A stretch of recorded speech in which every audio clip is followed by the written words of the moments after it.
सत्येंद्र जी, भाजपा के पूर्व विधानसभा प्रत्याशी रहे हैं प्रदीप दुबे जी, उनका यह कहना है कि भाजपा में इतने सारे कैंडिडेट्स हैं जिनकी चर्चा विधायक भी कर रहे थे या कांग्रेस के लोग करते हैं, लेकिन कांग्रेस के पास तो कोई कैंडिडेट ही नहीं है। एक ही मुन्ना तिवारी है जिनका चेहरा दिखा दिखा के उनको चुनाव लड़ना है। तो हमारे यहाँ हर कार्यकर्ता हर दायित्व के लिए तैयार रहता है, आपके यहाँ ऐसा कुछ नहीं है, क्या कहेंगे इस पर? देखिए, प्रदीप दुबे जी बड़े भाई हैं और जितना उनको समझ में आएगा उतना ही बातों कह सकते हैं। हो सकता है कि उनको भय सता रही होगी कि 2015 में वो लोग चुनाव हारे, 2020 में भी वो लोग चुनाव हारे, और हम लोगों के यहाँ राहुल गांधी जी हम लोगों के नेता हैं और हम लोग को अनुशासित पार्टी है। हम लोग कोई भी अनर्गल बयान किसी के ऊपर नहीं देते हैं। ये प्रदीप दुबे जी को ये चुनने की ज़रूरत नहीं है कि कांग्रेस में कौन क्या कर रहे हैं और कितना किसकी क्षमता है। उनका काम यह है कि वह उनकी सरकार आज 20 साल से है और वह 2015 में यहाँ से कैंडिडेट थे और जो वह बुरी तरह से चुनाव हारे हम लोगों से। उनको तो अगर अपने दल के अगर बक्सर से अगर उनको प्रेम होता तो 10 साल के अंदर हमको ये बता दिया जाए कि वो चुनाव पार्टी टिकट दी, वो हार गए और फिर अपने वो काम में लग गए। यह इस बक्सर विधानसभा के जनता के लिए प्रदीप दुबे जी ने कौन सा कदम उठाए हैं जो कि उस पर दूसरे दल के लोगों पर वो बात करने लायक हैं। हमको तो लग रहा है कि ये चुनावी मौसम है। चुनावी मौसम में जैसे कहा जाता है, एक तरह से समझिए कि उस दल प्रवासी पक्षी जैसा लोग उतर आए हैं। 200 लोग, सब लोग कहते हैं कि हम चुनाव लड़ने वाले हैं। आप तो मीडिया के लोग हैं, हमको तो लग रहा है कि हम लोगों का जो वर्क है, जो काम है, वो सब सही तरीके से चलता है। अगर नहीं चलता तो उनकी काम है बताना ना कि कहाँ हम लोग काम नहीं किए हैं। तो जब हर जगह अब रह गया बात कि जितना हमारे अधिकार में रहेगा, सरकार उन लोगों के पास है, व्यवस्था उन लोगों के पास है, और क्वेश्चन भी वही लोग करेंगे हम लोगों से कि क्वेश्चन हम लोग करेंगे कि आप लोगों ने विकास कहाँ किया। हम लोगों ने तो बहुत कुछ किया। हम लोगों ने तो रोज़ जितना संभव रहता है उतना हम लोग काम करते हैं। हम लोग कांग्रेस पार्टी के कार्यकर्ता हैं, राहुल गांधी के सिपाही हैं, और हम लोगों में हर कार्यकर्ता अपने अपने जगह पर तैयार रहता है हर लड़ाई को लड़ने के लिए। जो नेतृत्व आदेश करता है उसके लिए हम लोग सब लोग मिल करके काम करते हैं और हम उसमें सफल होते हैं। अच्छा, भाजपा के लोग बार बार ये बात उठाते हैं कि आपके राष्ट्रीय अध्यक्ष मल्लिकार्जुन खड़गे जी आए हुए थे तो उस समय मैदान में भीड़ नहीं थी और प्रधानमंत्री की जो सभा थी वहाँ के लिए यहाँ से गाड़ी में भर के लोग गए थे। इससे क्या करें? अब मान लीजिए कि अब यही तो बात है कि हम लोग जेन्युइन आदमी हैं। अब प्रधानमंत्री की रैली विक्रमगंज में हो रही थी और पूरे शाहाबाद और मगध क्षेत्र यानी कम से कम 9 जिला के लोग, लग रहा था कि उस समय होटल से लेकर और घर तक, और प्रशासन ने जीविका बहनों को उठा करके बरियारी उस दिन छुट्टी दिया गया था कि जा करके मोदी जी को सभा को भरिए। तो भाई हम लोगों के पास अत्याचार करने का कोई साधन नहीं ना है।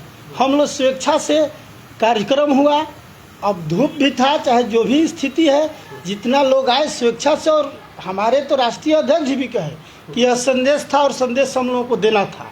और जो हम लोग जय भीम जय नारे का जो जय घोष किए यहाँ से, वो जनता के बीच में संदेश चल रहा है। आप मीडिया के लोग हैं, आप देखे भी होंगे कि हमारे आज के डेट में पंचायत में बूथ स्तर तक, घर स्तर तक, जो हमारे राष्ट्रीय अध्यक्ष जी, हमारे राहुल गांधी जी और जो भी हमारे पार्टी महागठबंधन का योजना है, हम लोग घर तक जाने का काम करते हैं। एक भी भाजपा के लोगों को बात बता दीजिए कि यह 20 साल से लोग सरकार में है, बिहार में किसी के बैसाखी पर चल रहे हैं, इन लोगों का गांव में क्या योजनाएं लोग घर घर तक पहुंचाए हैं।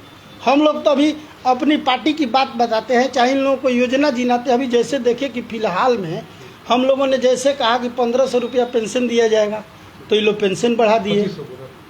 नहीं, 2500 माई बहन योजना के लिए हम लोग बोले थे, ठीक है, 1500 पेंशन के लिए बोले थे, वो महागठबंधन का सब है। तो हम लोग जो बात बोल रहे हैं अब ये कर रहे हैं। तो अब करने का मतलब तो हर व्यक्ति समझ रहा है कि भाई 20 साल में आपको अगर ध्यान नहीं गया तो आज इस चीज़ पर ध्यान जा रहा है, यानी कहीं ना कहीं आप महागठबंधन से हर डेग और हर मोड़ पर ये लोग समझ रहे हैं कि अब हम लोग लड़ने में सक्षम नहीं हैं, इसलिए ऐसा ये लोग उल्टा सीधा बात करते हैं। जासो नदाव जगदीशपुर सड़क जो है वो भी चुनावी मुद्दा बना हुआ है और अब की बार विधानसभा चुनाव में तमाम लोग उस पर सवाल उठा रहे हैं कि विधायक जी ने अपने कार्यकाल में उसे ठीक नहीं कराया।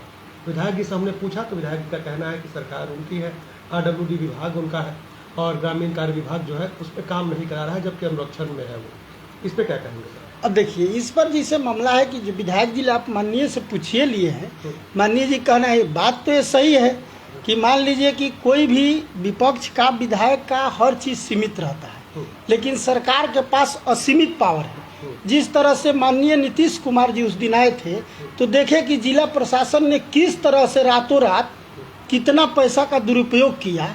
हमको लग रहा है कि उसका अगर 5% भी पैसा अगर आज यहाँ जो भाजपा के लोग और जदयू के लोग जो बहस कर रहे हैं, अगर उस एरिया से अगर उन लोगों को प्रेम है, बक्सर की जनता से प्रेम है, तो हमको तो लग रहा है कि अगर प्रशासन और सरकार चाह दे तो ये 1 हफ्ता का काम है, हर जनता का समस्या का हल मिल जाएगा।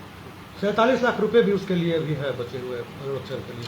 कहीं तो अब तो कहीं तो अब बताइए कि पैसा भी बचा है, खर्च भी नहीं हो पा रहा है, तो ये कौन बताएगा? ये तो सरकारें के लोग बताएंगे ना क्यों नहीं हो रहा है, कि हम लोग रोके हैं उसको न करने के लिए, कि हम लोग कि मान लीजिए कि हम लोग विकास करने के लिए इस सरकार को रोके हैं।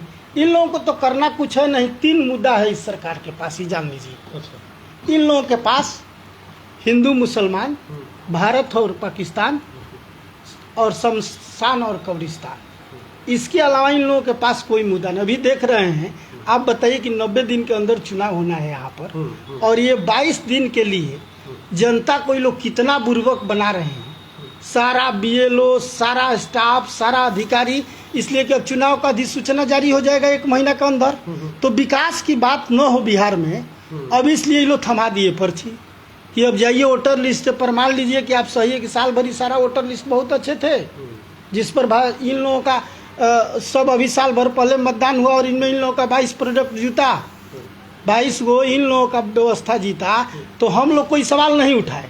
और यह 1 महीना में तेजी स्तर पर रफ्तार में बिहार की विकास ये लोग कर देते। जैसे आप ही ने बताया कि 47 लाख रुपया यहाँ बचा है, इस तरह से बिहार में जितना पैसा भी बचा है, ये न होना चाहिए। माननीय बिहार सरकार को, हर जिला अधिकारी को करना चाहिए कि जितना से जितना तेजी में आप विकास कर दीजिए। तो ये लोग क्या दिए हैं कि जितना से जितना तेजी में आप वोटर लिस्ट का जांच कर लीजिए और महागठबंधन का कितना गरीबों का वोट काट सकते हैं, ये काम कर दीजिए। तो मैं तो चाहूँगा कि जो भी भाजपा के लोग इस तरह के बात कर रहे हैं, जो चुनाव लड़ने वाले हैं, वो लोग विकास की बात करेंगे तो बड़ी बेहतर होगी, बड़ी कृपा होगी। हम यही उन लोगों से चाहेंगे। ये कौन आएगा, कौन कैंडिडेट बनेगा, कौन नहीं बनेगा, उन लोगों में तय है कि कौन कैंडिडेट बनेगा, आप बता दीजिए। तो जब उन लोगों में कैंडिडेट तय नहीं होता है, कैंडिडेट तय नेतृत्व करता है, तो इस विषय पर बात करना हमको लग रहा है कि यह जनता को भरमाने की बात होती है। बात यहाँ पक्ष हो विपक्ष हो, विकास की होनी चाहिए, ताकि 1 महीना समय रह गया है, चाहे हम लोग हों चाहे सरकार हो, बात विकास की होनी चाहिए कि जितना तेजी से जो चीज़ बचा हुआ है उस पैसा को खर्चा कर दिया जाए, विकास कर दिया जाए, और तब हम लोगों को फिर चुनाव मैदान में चलना है। तो 1 महीना टाइम, टेस्ट मैच जिस तरह से होता है उस तरह से यह बिहार सरकार विकेट न गिरे इसके लिए ठुकठुका रही है। तो बचने वाला विकेट नहीं है, क्लीन बोल्ड है। जान लीजिए कि महागठबंधन की सरकार ये लोग से छुआछूत नहीं रहेगा। जिस तरह से 15 में सरकार बनी थी, उस तरह से 200 सीट पर महागठबंधन आकर के और सरकार बनेगी, और महागठबंधन से जो भी नेतृत्व करेगा सारे प्रत्याशी वैसा ही टिकट मिलेगा, जो प्रत्याशी सब विजयी घोषित होंगे। इसलिए माननीय प्रदीप दुबे जी को कह दीजिए, चाहे सारे भाजपा और जदयू के नेताजी लोग को कह दीजिए कि आप लोग दूसरे के चक्कर में न पड़िए। अगर कुछ विकेट आपका बचाना है तो अभी भी कहिए कि ये पर्चा पर्ची बांटना गांव में ये लोग बंद करें, वोटर लिस्ट की बात न बतियाएं, इस बक्सर विधानसभा की जनता की बात बतियाएं, विकास की बात बतियाएं, भगवान राम की जन्मस्थली की बात बतियाएं, संत शिरोमणि जी और स्वामी जी की बात बतियाएं। कितने यहाँ ज्योतिष महान विद्वान हैं। बक्सर की जनता की ये लोग बात करें, रोड निर्माण नाली को ठीक करें, दूसरे के चक्कर में न पड़े। मैं यही इन लोगों से निवेदन करूंगा।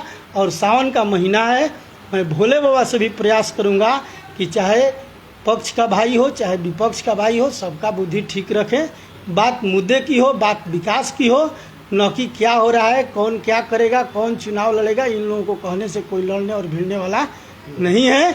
महागठबंधन के लोग एक साथ हैं, जिस पर नेतृत्व तय करेगा वह फिर विजयी घोषित होगा यहाँ से।